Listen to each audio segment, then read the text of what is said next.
on the other side of sometimes of your worst situations, you can find miracles.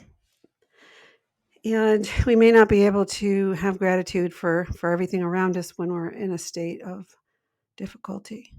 But when we look back with a non-judgmental heart, we can see, wow, I got through all that and I'm still here. So this is good and I'm grateful. Um,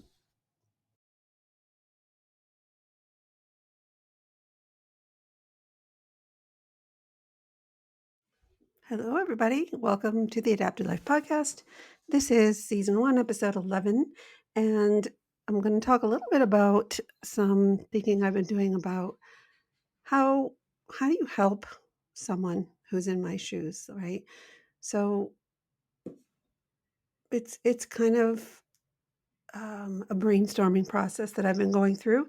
And I started to look at my goals and ask myself, how can I continue to care and manage my own son's life while also building a business and support network designed to encourage others and help others gain their resources and ideas and that kind of thing. So I made a decision to reach out to something that's near and dear to me, and that's my support group that I created a few years ago. It's called the Polymicrogyria Support Group on Facebook. And these are people who, many of them have been with me almost this whole journey, who have similar situation, similar diagnosis. Oh my God, there's a bug on my microphone. Hello there. What are you doing? Oh, God. It's one of those potatoy, but ew. Sorry. Sorry. There was a bug walking on my microphone. Um, I don't know where that came from. So I reached out and I said if any of you would share some of what your biggest challenges are, just to kind of help me wrap my head around it. And I wasn't surprised what came back to me.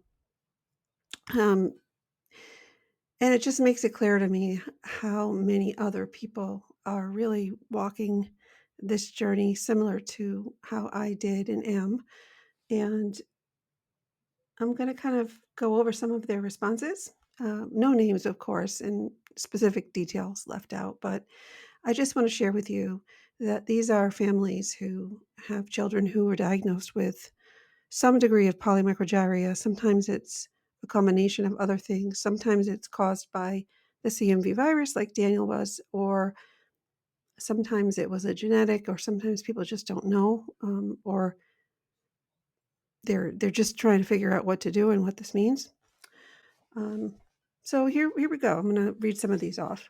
So I asked them, dear friends, I know that many of you have been on this journey of caregiving um, along with me, and I've been doing this for 24 years, facing unbelievable obstacles and challenges.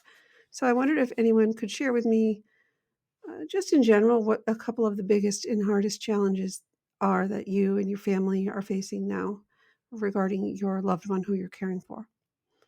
And here are some of the responses. And these are very, very wonderful, beautiful people who have been there for me and for many others in the group, which I think has now like about 2,000 families.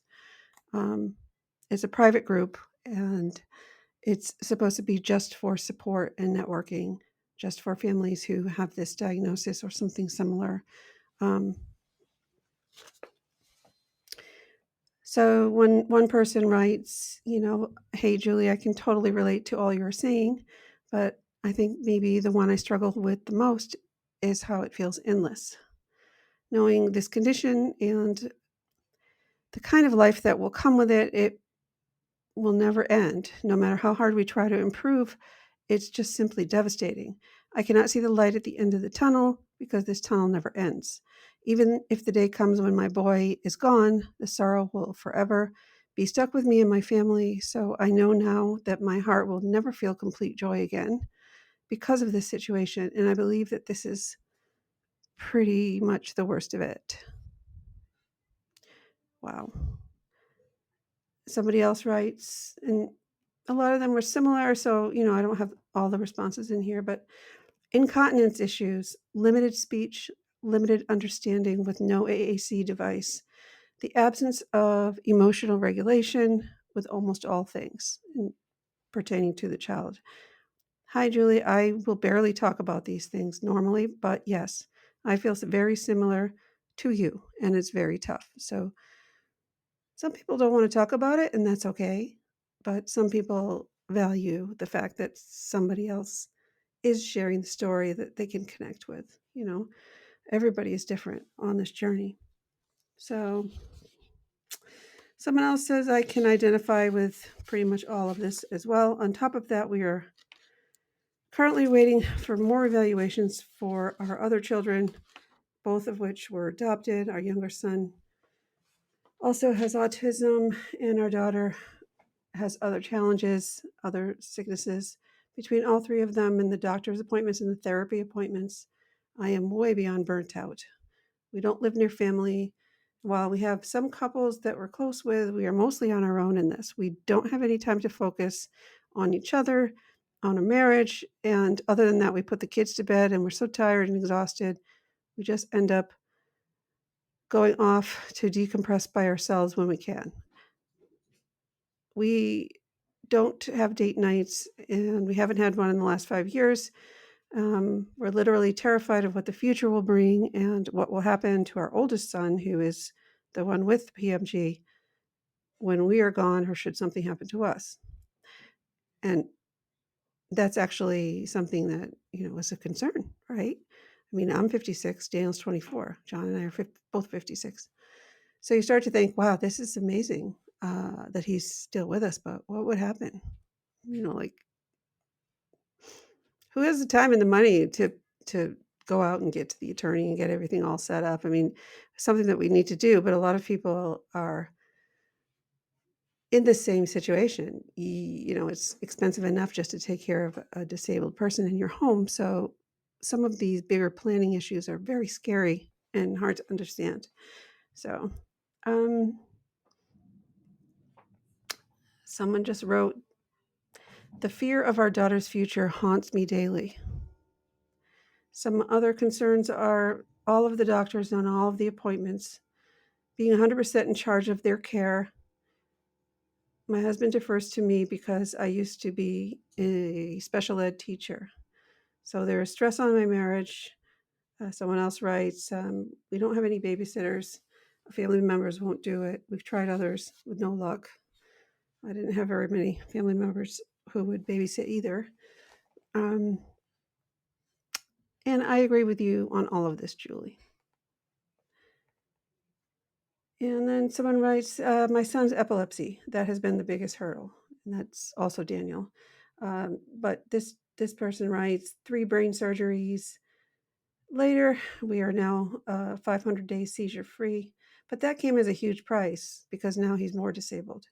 Life is a blur of appointments that are never ending. So now that feels like the challenge, just managing life with all of these things with 3 kids and 1 with disabilities. Epilepsy is a very difficult thing to manage. And although Daniel hasn't had surgeries, the seizures are a big problem. If you hear noises in the background of this video, it's because the nurse is right underneath me moving him on his lift, and I'm just going to let it happen because I just spent 2 hours fixing a technical difficulty with my Zencaster, which was really just about settings in my computer, but I'm not that good at it. So happy that I fixed it. And then I'm like, I got to get this recording done because it's 6:15. It's getting dark.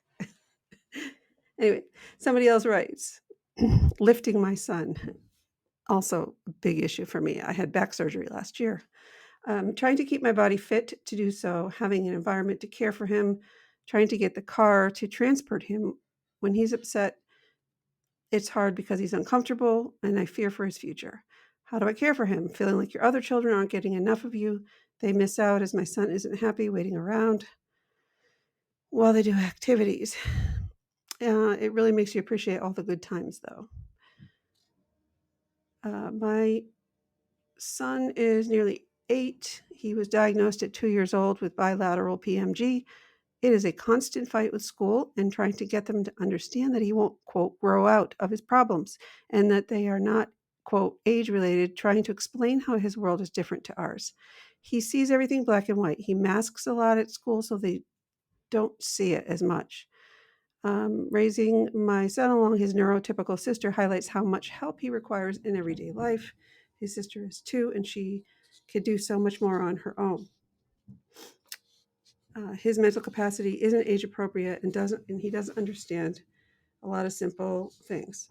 Quite often, I'm not giving you general information because I'm, there's a little bit of extra information I don't want to divulge. Um, Quite often, we'll need telling things multiple times and needs it breaking down into small bits. So this child has bilateral PMG, and some of the kids are much higher functioning um, than others, but it's that's really hard. Um,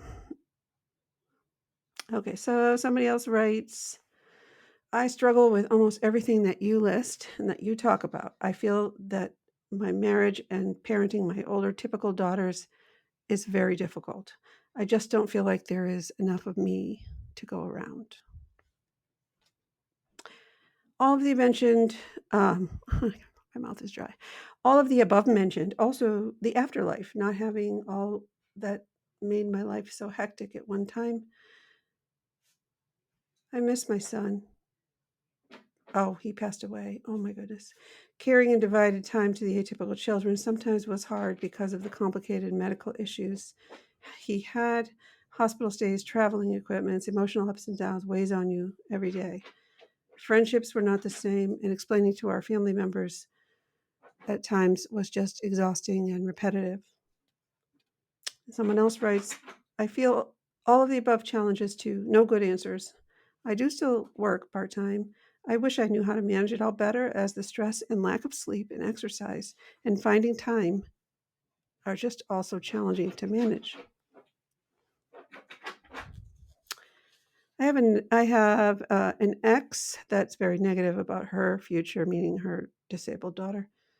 But he's the same about her sister. He has a very negative personality and cares only about himself. Yeah. There's a lot of divorces in this. I mean, a lot of families that just can't kind of hang on because the stress is just astronomical. And if you're not working on your marriage, it's not it's not an easy thing to survive because you get pulled in so many directions. And trust me, I know this. I know this, but something that I work on very, very hard with my own husband. So we've made it to almost 30 years. So somebody else writes, I am only week 1 into this diagnosis, and I feel this immense fear for his future. If something happens to me, that's the hardest right now. I know we have a long road ahead, but this is terrifying. And then someone else wrote, Hey, Julia, I saw your post in the PMG group. I've been thinking about doing something similar. And she was referring to my podcast, and she wants to create a website and um, start pulling together resources for families. And this is just another person I became friends with. Um, so I make a lot of nice connections, and then we start talking privately about like what are your thoughts and ideas.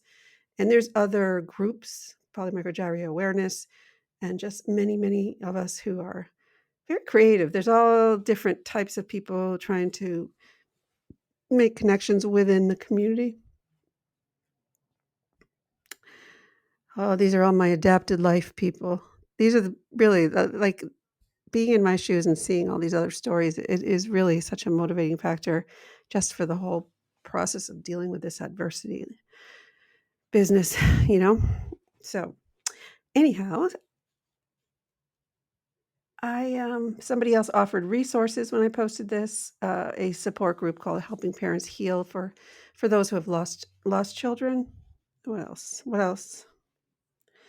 Hi, Julie. In regards to your question about our biggest challenge, there are so many. Due to the death of our son in a tragic accident, we adopted his daughter with PMG, schizencephaly, microcephaly. She is almost 9, and I'm 68. Obviously, I grow more concerned as she's growing larger. How will we be able to physically take care of her? She's wheelchair bound, diapers, nonverbal, um, endless therapy specialists, and certainly not anything like what I thought my retirement would look like. So she doesn't sleep well. I've spent the last 5 years sleeping in her room, and she's having some sadness about the loss of some components of her relationship with her spouse, and they're trying to make it work, but they just have a lot of challenges. So you get not only parents, but you get, grandparents and other other people, right? It's hard because it's when you have to take care of someone 24/7 with all these massive needs. It's just a lot to manage.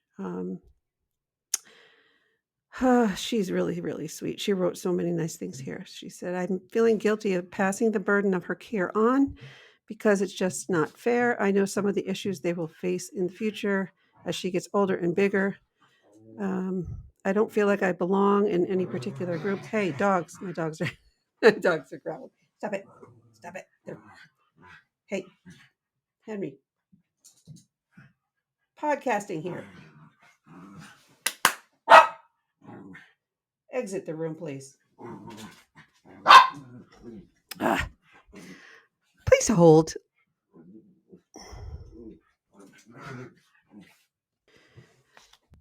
Okay, so now that my dogs have stopped making a ruckus in my office,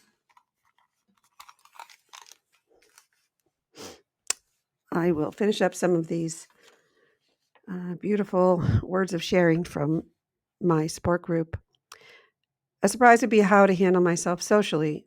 My mother told me early on not to make people feel like my problems were bigger or worse than theirs.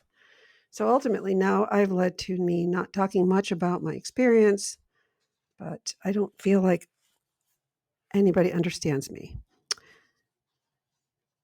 It just created a huge social barrier. And then friend requested me, and she said, "Let's be friends." Okay.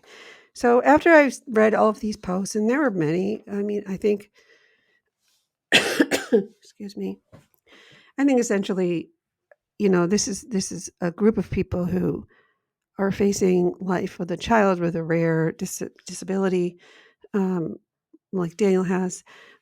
But this is a universal sharing of information because whether it's polymicrogyria or any other life-altering disability or illness, um, all of these challenges are real. Your life becomes dedicated to keeping someone else cared for, and everything has to change, and it affects all of the peripheral things in your life, right?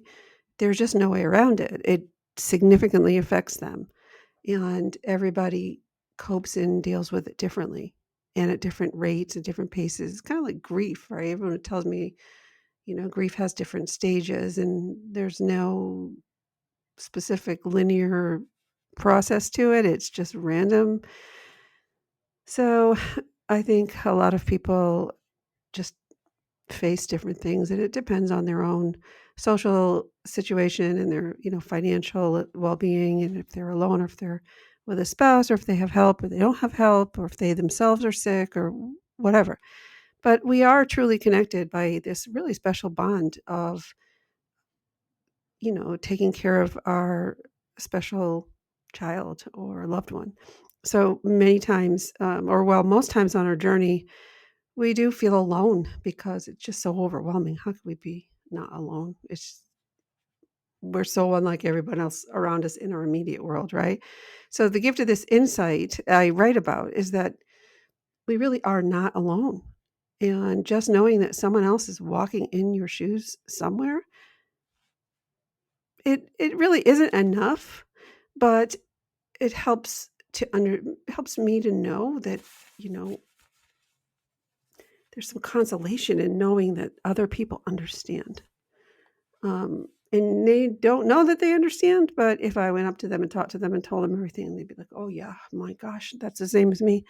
Um, so trying to find a little bridge to just offering encouragement because we're not alone. And one of the things that I'm really transforming into an awareness of is this universal connection that all people have with each other, but especially those who are kind of similar to me in the really enormous challenges that I face.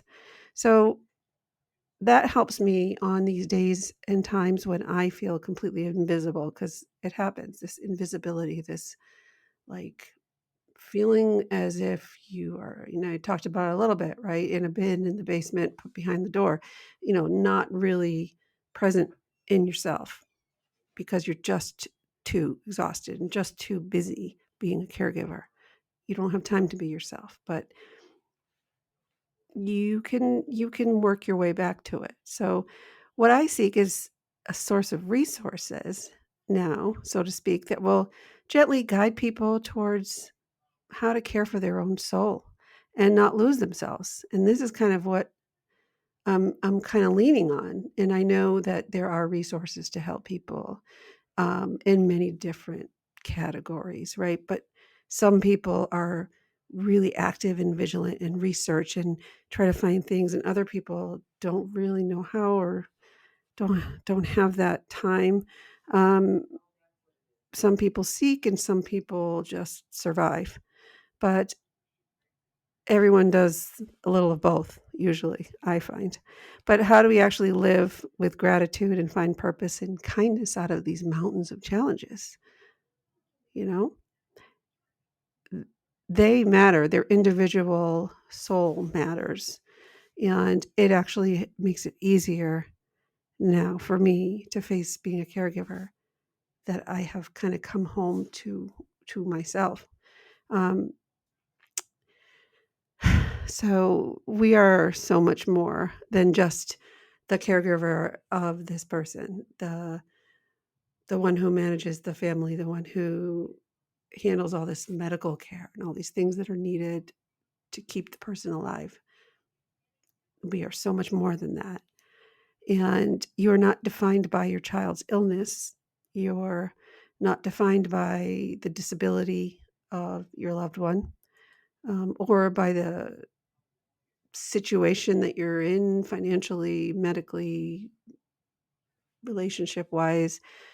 You are not defined by all of that. You are a source of light and hope and love, or you can be. And this is what I believe. So how do you shake off all this fear and stress and challenge and make meaning of what is actually happening in your life when you can't even sleep? Like it's like, you know. So for me, I just began telling my story. This is kind of how I got to this point, talking about my experiences. I put it out there because I just wanted to find a way to get it out and let people know what the story is. I started making videos on YouTube, and back then it was just like videotaping the kids singing or something funny happening. But I was always kind of trying to capture different things, and then I would videotape Daniel and certain things for the doctors, and then I started just talking about my emotions and feelings and what I was going through. So the YouTube channel became sort of a video blog of all the things that I was feeling during my whole adapting to this life as time went on, right? Raising my children, getting to this point. Um,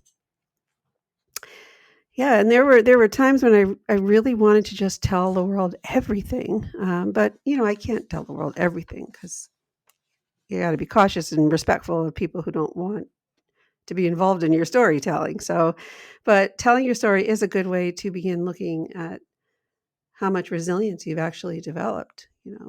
I can go back now and look at, oh my gosh, I remember everything that I was feeling. I mean, I talked about it during this surgery or during that surgery, and what I was experiencing when I was in the ambulance rushing to the hospital, or all the holidays or different things, and the real difficult process of traveling with my Daniel is in all of the different things we've done. And I don't know, just I have it all kind of captured in these videos, and it's really, really precious and incredibly important, um, to me and to other people who enjoy following the story too. I mean, I have some subscribers. I have like 8,488 today. So if I can encourage others like me just to find a one spark of interest that is just yours, and for me, it was just picking up my camera. It was something I could do, that I had time to do. And editing, it wasn't that hard for me once I learned. Um, and that was my little spark. And it led into so many other things. And that's my dog, Henry. Henry, be quiet.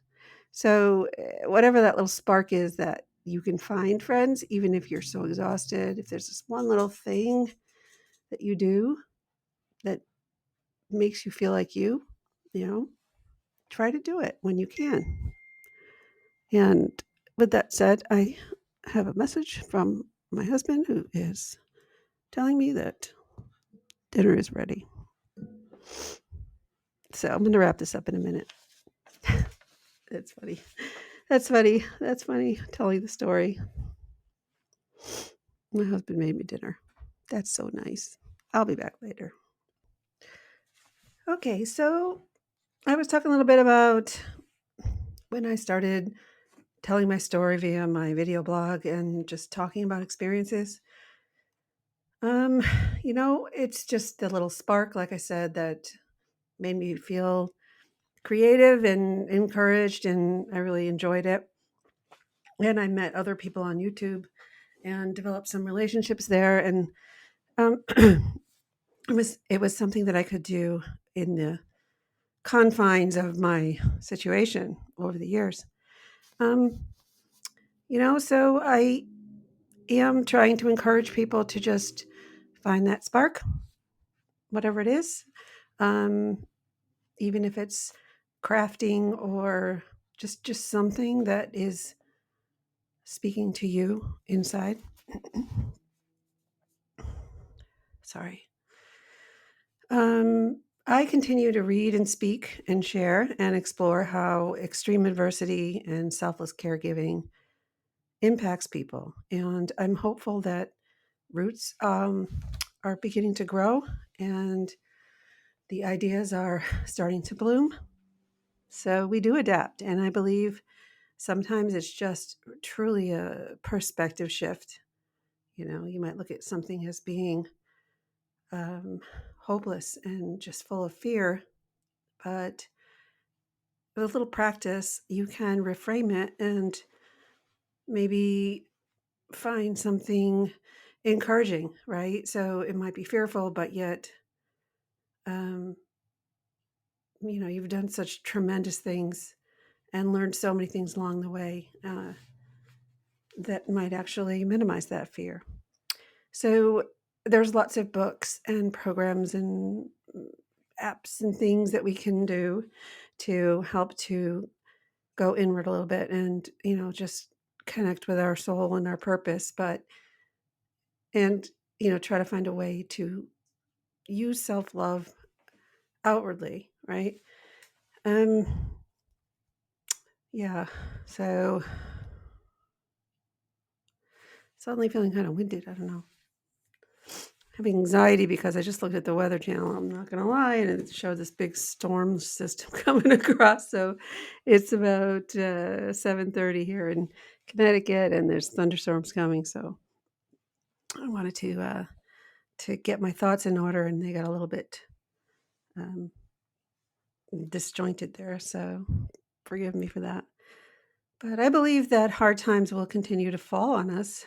Um, and instead of feeling sorry for myself, I can see that I've developed a way of acceptance that these difficulties will continue to come, accepting and knowing that just on the other side of facing all your fears, um, struggling through such difficult, hard times, there's always a counterbalance. And even in the most tragic situations, there is something usually presenting itself by way of grace, kindness of others, um, love, support, just on the other side of sometimes of your worst situations, you can find miracles. And we may not be able to have gratitude for everything around us when we're in a state of difficulty. But when we look back with a non-judgmental heart, we can see, wow, I got through all that and I'm still here. So this is good, and I'm grateful. Um, and it is all about pain, and it's about hope, and it's about love and purpose and surviving and taking along with us that which is beautiful and good, leaving behind the crap that no longer serves us, and taking care of the ones that we love. Um, yeah. So, welcome everyone once again to the Adapted Life. This is a place where no matter where you are in your journey, or in your day, or in your life, your feelings are validated and you are embraced and welcome. My YouTube videos are about as raw as it gets. And I wrote this down because I'm losing my voice a little bit, so sorry. Because I'm usually filming in the midst of stuff going on, or just walking around letting my thoughts kind of pour out while I'm caring for Daniel. I'm always kind of looking for a way to get myself through either like a big bout of depression or grief or pain from my illness that I have, and get myself to the other side. So I do this by just sort of talking it through and thinking it through. Um, and yeah, so these ideas of, coming to the other side and looking back and saying, wow, this is amazing. These are ideas that have been circling around my head like a flock of birds for a long time. So we're putting it together. So anyways, my friends, you are embraced and welcome. And this podcast at this point has been my thoughts and ideas, which are blooming out of my own self-discovery, while at the very same time, I am facing my own emotional, financial, physical, and canine challenges. I'm climbing the mountain, and sometimes it is a hard summit to attain. But when you get to the top of the mountain, there's something pretty amazing. You can turn around and look back at your journey and look at all that you've been through and all the resilience that you've developed. We don't see it sometimes when we're in it because we just can't. But yeah, I'm here to tell you after 24 years of taking care of my beautiful son, I look back at that journey sometimes and yeah, it's like, whoa. So sometimes it's hard to get to the summit. Other times it feels more like a warm meadow and a soft blanket, just letting me hear the birds and kind of speak inwardly and listen to the silence and ask my inner self, why am I here? I share every challenge and concern that every other caregiver listed, most of them. Some of mine are different, and that is okay. But I seek to find the way through and beyond them. So, Henry, stop barking. I'm almost done. I have just a few more things, okay? You be a good boy. Yeah. Henry will lose his room privileges if he keeps barking. I'm grateful for this podcast. I'm grateful for this time. Thank you for listening to my weird ramblings and Judaisms. For those who may say, wow, I know exactly what you mean, what stories I have yet to tell, right? Great love and thank you to my PMG families for their love, their support, for how brave they all are, and they are heroes. It's just a universal hug going out to all caregivers of disabled and special needs and sick children who have to balance this incredible world of stuff on top of balancing neurotypical kids and families and marriages and homes and jobs and work and life, and still, keep this person alive, which is in itself is just a giant thing on top of your shoulders to carry around your whole life. So great love and thank you. This is just such an amazing thought process. There is just so much love and support and strength in this global connective that we have. So I'll be back again next time. Maybe, if you want to, you can go visit Daniel's little art shop. We do a lot of collaborative artwork. I talk about this a little bit, but It's only really the only support I have right now for the podcast as I'm still um, hoping to get this thing going on a regular basis and come up with some sponsors. But Daniel's Special Art Shop is a collaborative effort between mother and son, mother being me, son being Daniel, where we enjoy mostly acrylic paints and different textures and different mediums. And I make adapted devices for him to use, and I help him paint with colors. And he really enjoys this process. Um, and we had been doing this for a long time. I had a whole collection of our artwork, and one day somebody says, "Well, maybe you should sell them." So I was like, "Okay." So I started his Etsy shop years ago, and it was just for prints of his paintings. And it was not, I sold a few, maybe 15 over 3 years. And then we started doing some more paintings, and then it started to pick up.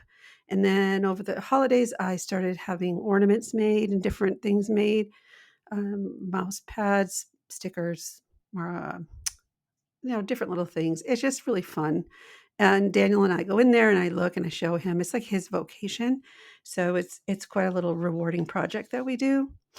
Um, and there's, here and there we talk about it on YouTube too. We sometimes make videos of our painting endeavors and art endeavors, and he loves anything tactile. So it's all about adapting, growing, changing, finding ways to be happy, staying in the moment. And um, yeah, so I'm gonna kind of wrap this up with, in the very beginning of the podcast, I was saying how can I help someone while also managing my own situation with all the challenges and things that I'm also doing. And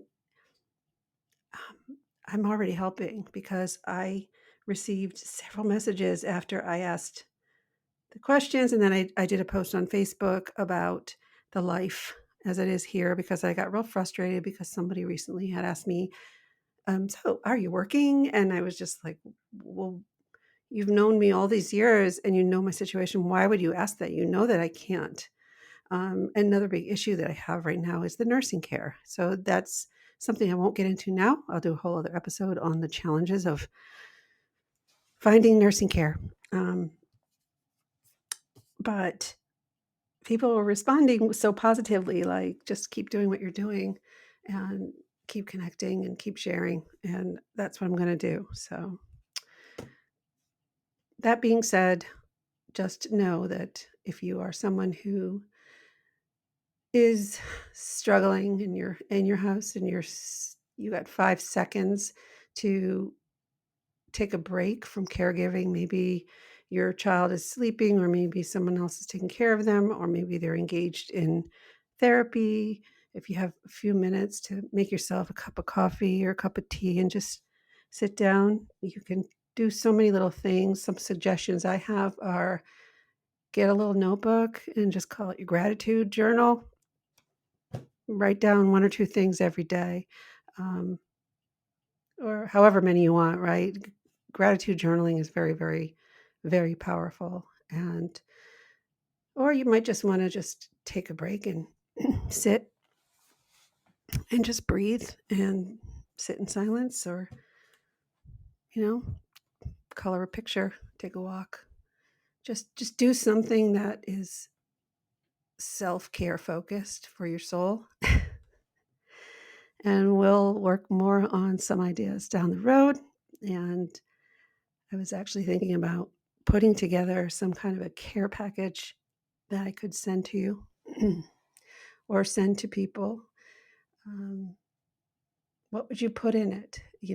Think about it this way. If somebody wanted to give you a self-care package, my friends, what would you put in that box? Think about it. Anyhow, I'm going to let you go because it is the end of the day for me. So thank you for coming to the Adapted Life podcast with Julie Hasselberger in my house as the day is ending tonight. And I am very grateful that I still have just a shred of voice. I don't know why my voice is going. It's probably all the dust in my house because we're having a renovation of Daniel's bathroom. Yeah.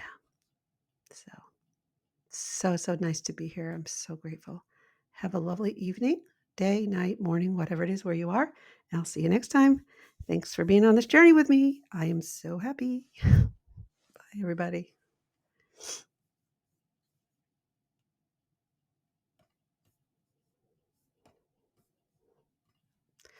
Why can't I?